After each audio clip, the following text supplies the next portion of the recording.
The soft glow of the streetlight flickered gently over the riverbank, casting long shadows on the grass. The wind had picked up, rustling the leaves just a little, but not enough to disturb the scene. There, neatly placed in the dew-drenched grass, was a black leather purse, its flap slightly open. Beside it, a phone cracked and face down the screen shattered, but still unmistakably Rachel's. The remnants of her life, her wallet, house keys, a receipt from a cafe, some lipstick. Everything was still there, untouched, as if left by design. The silence of the place hung like a weight in the early morning air. The items, scattered yet carefully arranged, left a haunting question. How had they ended up here?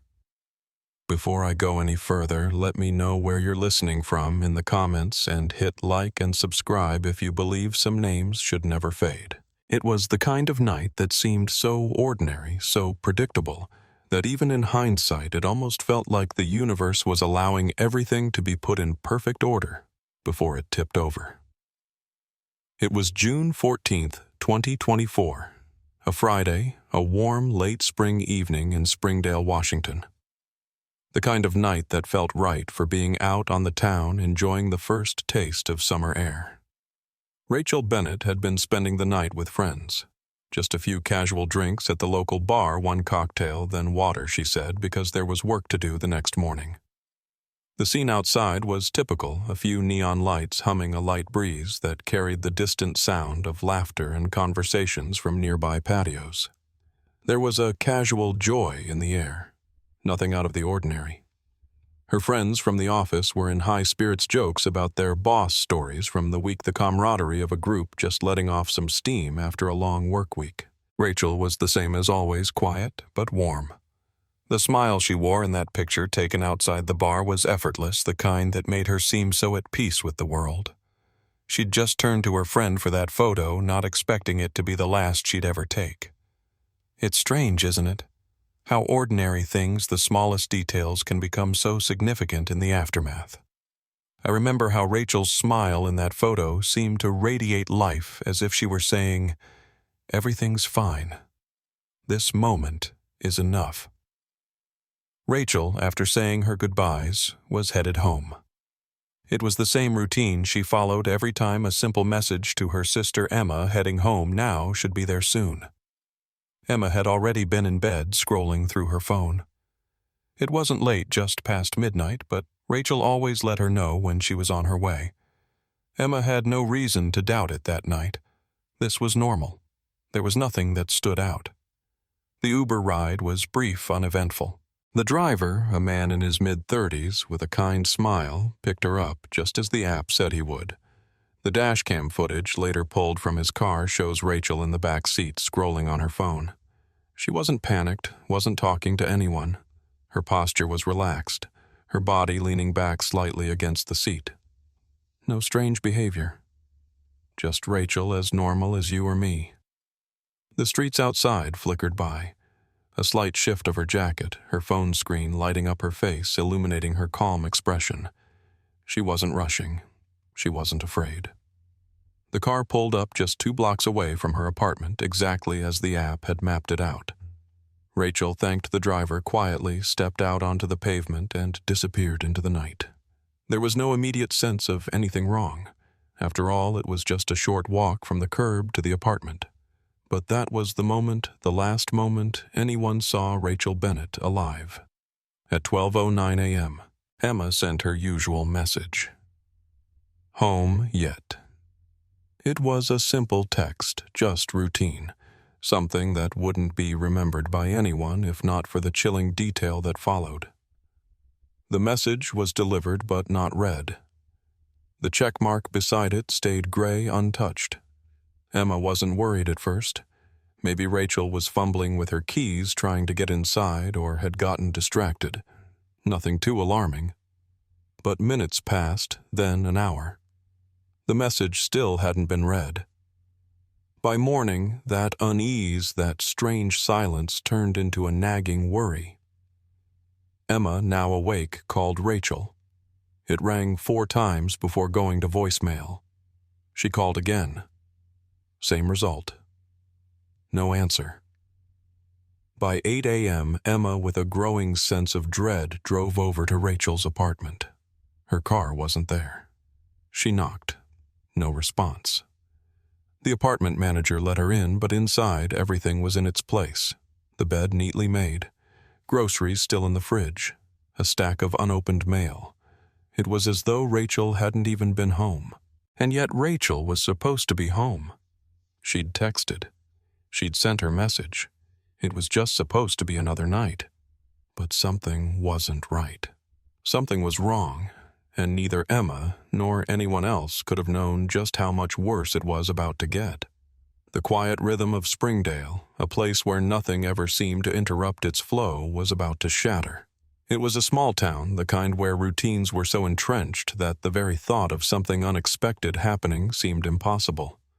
But that was the darkness waiting to seep in unnoticed until it was too late.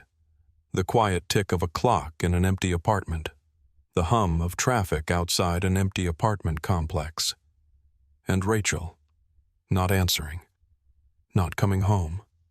No, not yet. And then the phone went silent. By the time I left Rachel's apartment, the light outside was already fading. Emma had gone in ahead of me, the apartment manager unlocking the door so she could look around. I waited on the steps, the air heavy with the kind of stillness that only comes when you know something's wrong, but you don't know what it is yet. A summer evening was slowly settling in around me, the kind of quiet evening that you think will last forever. It never does, though. Not when things like this happen. When Emma opened the door, there was no answer from Rachel. No frantic rummaging, no rushed footsteps. Just the silence of an apartment that had barely been touched. There was nothing out of place. Her bed was made, her groceries untouched. Even the mail was stacked neatly by the door as if she'd only just gotten home. But she hadn't gotten home. The place was immaculate, like a room that hadn't seen anyone in hours.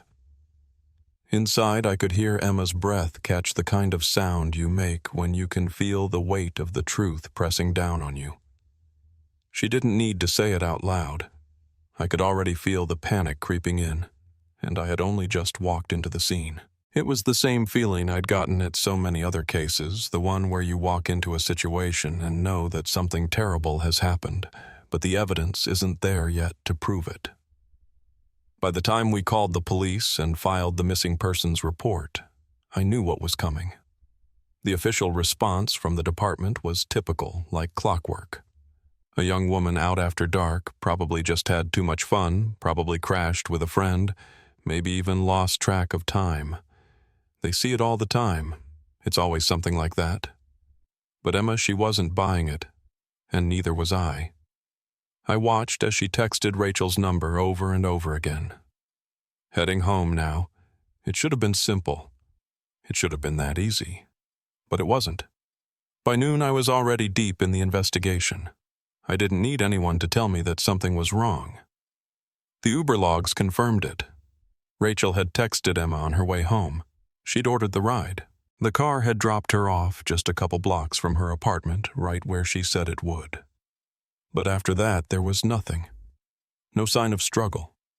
No sign of anything at all. Just the quiet hum of the street, the usual calm of Springdale streets. I stood outside the apartment looking at the sidewalk. Nothing. Not a single clue. The neighborhood was still and silent, just as it had been when she was dropped off. There were no late-night traffic sounds, no car doors slamming, nothing that would suggest something was wrong. If I didn't know better, I'd say the whole thing was a dream. But the pit in my stomach told me it wasn't. It was something far worse. I walked the 2 blocks Rachel had walked 1,000 times heading back to her place. I was hoping for something, anything that would make sense of the emptiness. But it was just more of the same storefronts, the same alleyways, the same streetlights that had been there for years. The whole place seemed frozen, stuck in time. I couldn't shake the thought if she'd just walked these few steps to her front door, she'd have been home safe. But she never made it. Emma called me around 4 p.m. That was the first time I heard the real panic in her voice. She had called the hospital, called all of Rachel's friends, even her co-workers. No one had heard from her. She didn't show up for work. No one knew where she was, and Rachel wasn't the kind to just disappear. We both knew that. Rachel always had her life together, always checked in with Emma. That was part of their routine, a small but constant reassurance that they were close, that everything was fine. But now, in just a few short hours, that routine was shattered. As I stood on that sidewalk, listening to Emma's frantic voice on the phone, I had a sickening feeling in my gut. I knew what was coming, but I didn't want to admit it. We didn't want to think the worst. But there was no sign of Rachel, and the clock was ticking. We had to face it, Rachel had vanished. And now we had no idea where she was. The investigation started picking up pace after that. We brought in the Uber driver. He was cooperative, almost too much so. The dash cam footage was reviewed. Rachel had seemed perfectly fine, walking calmly from the car purse over her shoulder phone in hand. There was nothing that stood out in that footage, nothing that would explain how she'd just disappeared. I couldn't help but replay that footage over and over again, looking for something, anything that would offer a clue. But all I saw was Rachel walking down the sidewalk like she was heading home.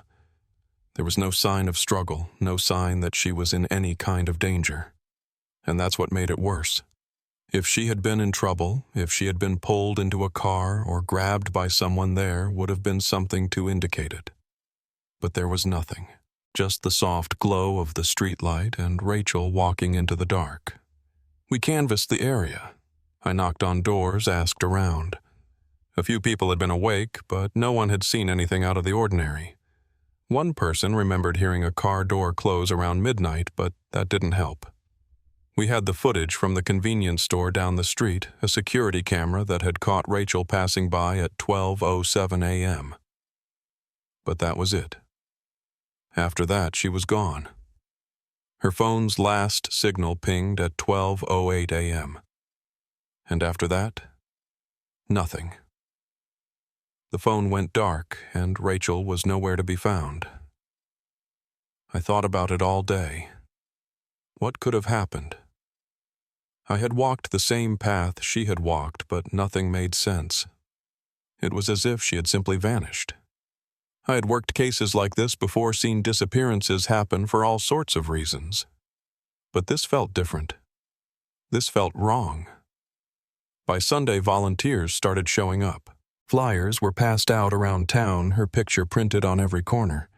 People searched the riverbanks, combed through alleys, hoping to find something. But all we had were a few fragments of information, a text message, a phone ping, a camera shot. Nothing solid. And still Rachel's family waited, hoping against hope that she would walk through that door, that it would all turn out to be some misunderstanding. But deep down, we all knew it wasn't. Rachel wasn't just missing. She was gone. It was that morning after I had spoken to Emma for the last time when the joggers found it. The riverbank, less than a mile from where Rachel was dropped off, the one we'd all walked past over and over, held the first real clue. They found her purse, her phone, her belongings neatly arranged as if someone had laid them there deliberately. Emma was called in to identify them. When she saw that purse, when she saw Rachel's things, it broke her. She was holding on to the idea that maybe Rachel would turn up, that she'd come home safe. But now, standing there, she realized the truth that none of us could yet say out loud: Rachel wasn't coming home. And just like that, we were faced with the truth. It was clear that Rachel hadn't just walked away. Something had happened to her, something we hadn't yet understood.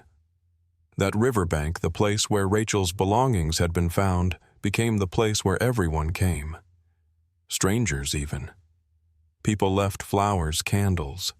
They said prayers for her, for Emma, for the family. It was a vigil, a small one, but it grew. And the mystery, it only deepened. The things Rachel had left behind felt like a message. Something had been done on purpose. Whoever had taken Rachel, Whoever had been behind this had left us something that we would never forget. And I knew it then. Whoever did this, they were still out there. And they wanted us to find Rachel's things. They wanted us to know she had been there, that she had been taken. The question was, why? What happened between the Uber ride and the riverbank? And where was Rachel? The discovery of Rachel's purse felt like the first real clue we had, and yet in some ways it felt like it made things worse. I had walked that same stretch of road between her Uber drop-off and her apartment 3 times, retracing every step. I couldn't shake the thought that somehow anything would turn up. But when the joggers found her purse beside the river, it felt like the world had turned inside out. It wasn't just a missing person case anymore. It was something darker, something more deliberate. I remember getting the call just before I was heading out for another search. The joggers had found it early that morning around 8 a.m. while they were out on their usual route. One of them had spotted something dark in the grass, a leather purse half open resting in the dew-covered grass. I remember hearing the panic in Emma's voice when they called her to identify the items. She told me later that she'd recognized it immediately, but when she saw the phone beside it, cracked and face down, she lost it. She knew it was Rachel's. The fact that everything was there, that Rachel's wallet, keys, and makeup bag were still in the purse, made it all the more chilling. It was as if someone had placed them there. The image of that phone cracked, and lying silently in the grass stayed with me for days. I made my way to the riverbank to meet Emma and the officers. It was about a half-mile from where Rachel had been dropped off, and I couldn't help but think how close it was. Too close. It didn't add up. Rachel had been walking home not far from where she lived, but she hadn't made it. There were no signs of a struggle near her belongings, no marks on the ground that suggested she had fought someone off or tried to run. The scene, as quiet as it was, felt wrong, almost too neat, too calm. Emma was already there when I arrived, standing on the riverbank staring at the spot where Rachel's belongings had been found. Her face was pale, and I could see how tightly she was holding it together. We were all hoping it would turn out to be something else. Maybe Rachel had gone off with a friend. Maybe she had just walked somewhere else. But when Emma knelt down to look at the purse, I could see her eyes fill with something much darker than hope. I felt it too. This wasn't just a missing persons case anymore. This had become something far worse. The first thing the officers did was examine the area. The grass near the purse was damp from the morning dew, but there were no footprints, no drag marks in the dirt, nothing to indicate a struggle. The purse and phone were placed so carefully, almost as if someone had taken their time to make sure they were found. The phone had Rachel's wallpaper on it, a picture of her and Emma at a family picnic. The fact that everything was undisturbed, her wallet, her makeup, her house keys, made it seem even more unsettling. People don't just leave their things like that unless they're forced or they have a reason. I watched as the forensics team arrived, carefully documenting everything, taking photos from every angle. They bagged Rachel's purse and phone as evidence, but there was no immediate breakthrough, no fingerprints, nothing that would tell us who had placed the items there or why. As I stood there with Emma, I couldn't help but wonder who could have done this. What kind of person would leave a young woman's things like that, and why leave them so close to home? The whole thing felt planned. Whoever had done this, they knew exactly what they were doing. We were all hoping for a lead. I mean, we had to. But every lead seemed to fade, leaving us with more questions than answers. The officers expanded their search, but each hour that passed made the situation feel more hopeless. The truth was, we didn't know what we were looking for. The only real clues we had were Rachel's phone and purse, and neither of them told us anything useful. Emma, though she couldn't stop, she kept retracing Rachel's steps, walking the same route between the drop-off point and the riverbank, hoping she'd find something we missed. She even brought volunteers with her groups of people who'd seen the flyers and wanted to help. I'd never seen Emma like this before. She was relentless, but I could see the toll it was taking on her. Every day, every hour was another reminder that her sister was still out there somewhere lost in the quiet darkness of Springdale. At night, Emma would sit at the kitchen table with her phone scrolling through Rachel's old texts, rereading their last conversation. She'd play the message over and over in her head, trying to understand how something so simple, so innocent, could turn into this. The message Rachel had sent her. Heading home now, should be there soon, it was just routine. But that message, that normal everyday message, now felt like the last tether they had to Rachel.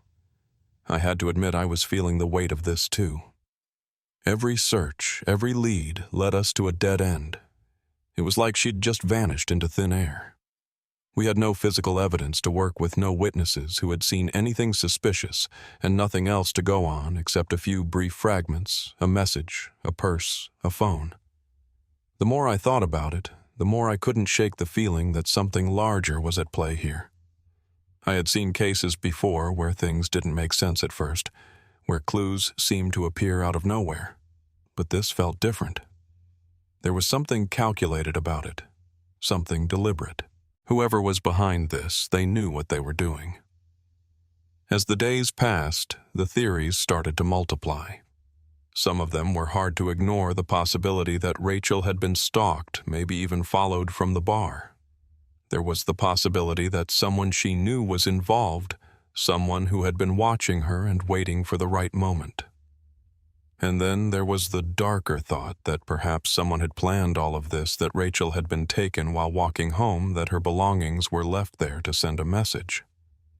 I couldn't help but wonder if we had missed something, if there was a clue out there that we hadn't yet uncovered. The only thing I knew for sure was that Rachel hadn't just disappeared.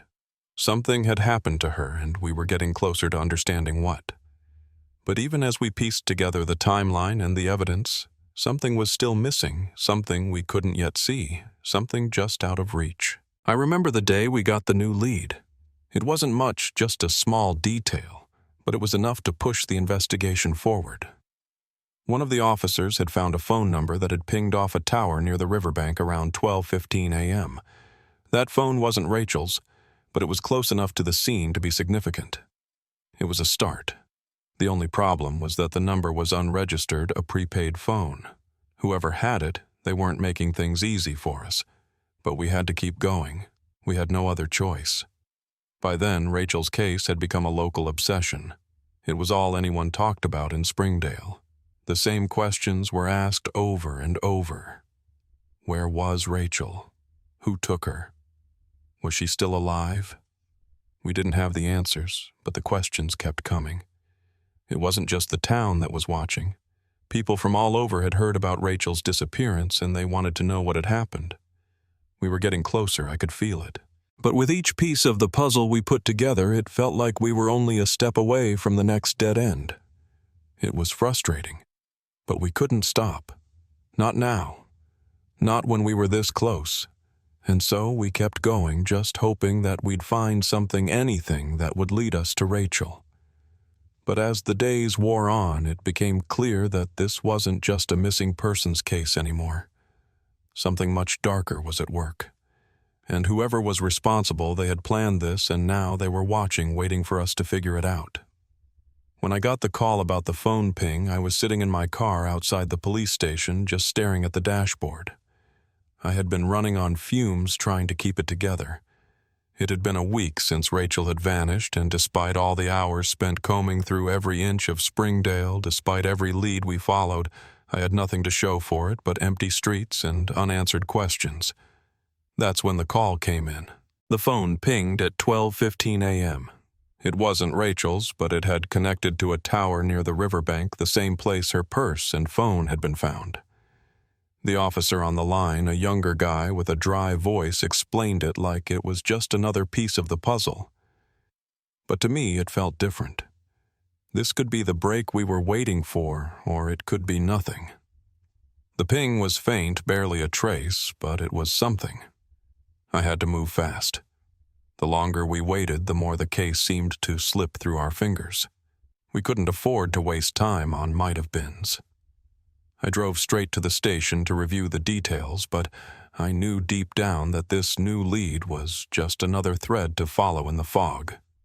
I sat with the team late into the night discussing the phone's location and what we could do with it.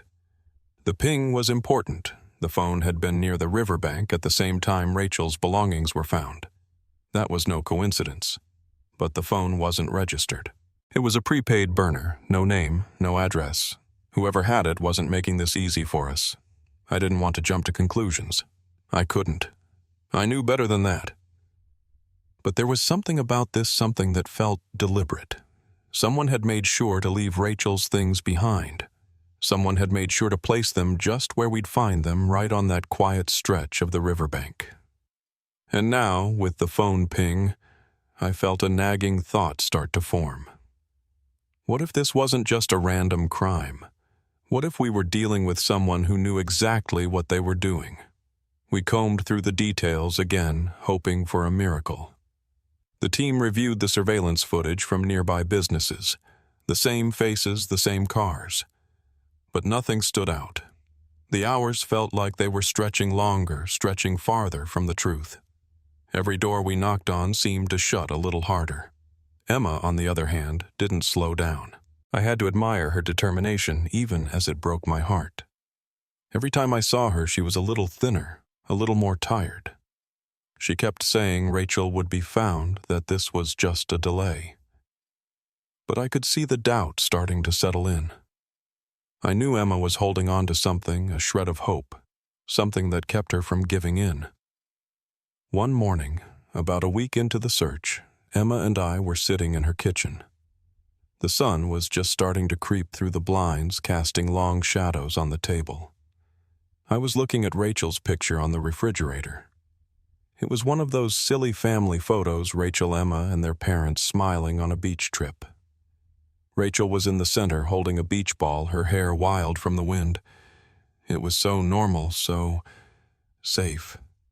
I kept thinking about that picture, how it seemed like it belonged to a different life, a different world, one where Rachel was still here, still laughing. It was hard to hold on to the thought that she might never come home again.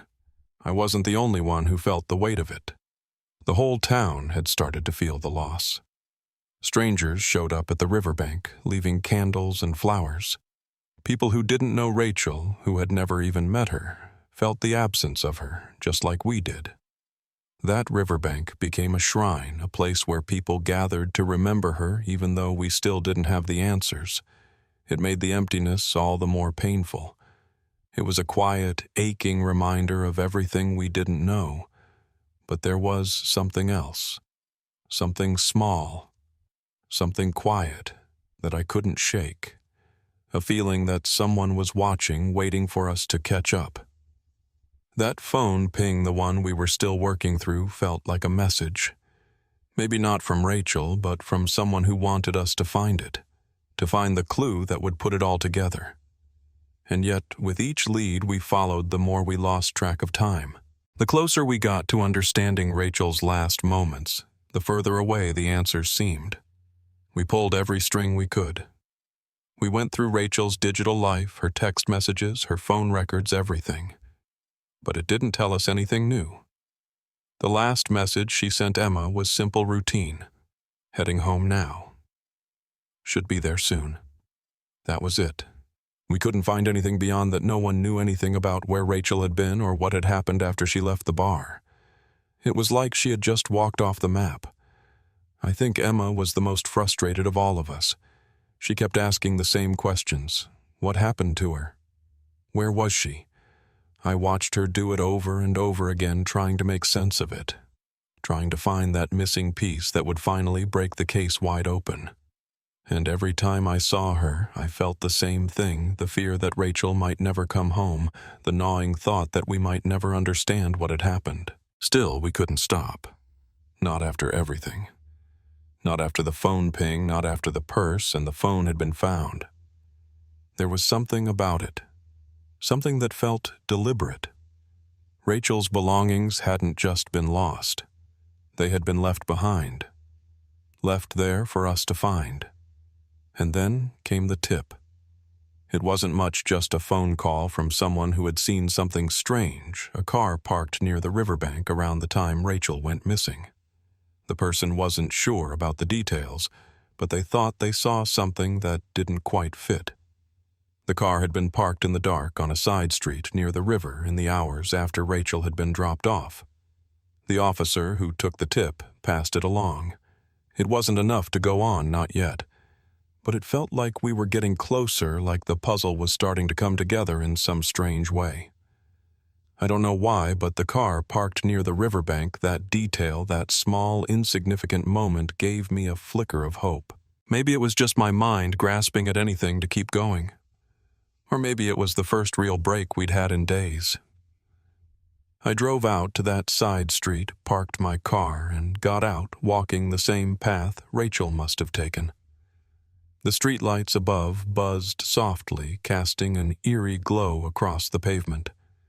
It was a quiet neighborhood, just like the one Rachel had lived in. I could feel the silence hanging in the air, like it was waiting for something to happen, something I still couldn't see. I stood there for a while, just thinking. Then I walked over to the riverbank again, the spot where Rachel's things had been found. And for the first time, I really let myself wonder if we'd ever figure it out. Would we ever understand what happened to her? Would we ever find the person who had left those things behind? The truth still seemed so far away, but the question lingered in my mind. Was this just a random act of violence? Or was someone behind it, someone who knew exactly how to make Rachel disappear? Whoever it was, they were still out there watching us. And I couldn't shake the feeling that we were closing in. But it was still so far out of reach. And with each passing day, the answer felt more and more like it was just beyond the horizon, just out of sight. There's a moment that always stands out in my mind. It wasn't in the courtroom, or in the middle of some breakthrough clue. It came quietly in the days after everything had settled, when the case had been closed and the town had moved on. Emma had asked me to meet her at the riverbank, at the place where Rachel's belongings were found. It was late afternoon, and the sunlight was fading, the kind of gentle light that makes everything look a little softer, like the world is holding its breath. The place had changed since that day. The flowers and candles were still there, but now they were faded, less tended to. The river moved slowly, just like it had when we first walked it, but it felt different now. It felt like the river had seen everything, and now it was quiet again, waiting for the next thing to happen. I don't know what I expected. Maybe something symbolic, some piece of the case that we had missed, something that would make sense of the chaos. But there was nothing. No dramatic epiphany. Nothing to tie the loose ends together. It was just me and Emma standing at the edge of that quiet river, thinking about Rachel. "What happens now?" she asked, her voice steady, but still carrying the weight of everything she had lived through. I didn't have an answer. I still don't. Not really. The truth is, the questions don't go away. Not for Emma, not for anyone who knew Rachel. You can find the person responsible, you can give them justice. And we did eventually, though it was too late for Rachel to ever see it. But it doesn't make the pain go away. It doesn't change what's lost. The man who had taken Rachel, whose presence haunted every corner of this case, was caught. A local man, someone who knew the area well.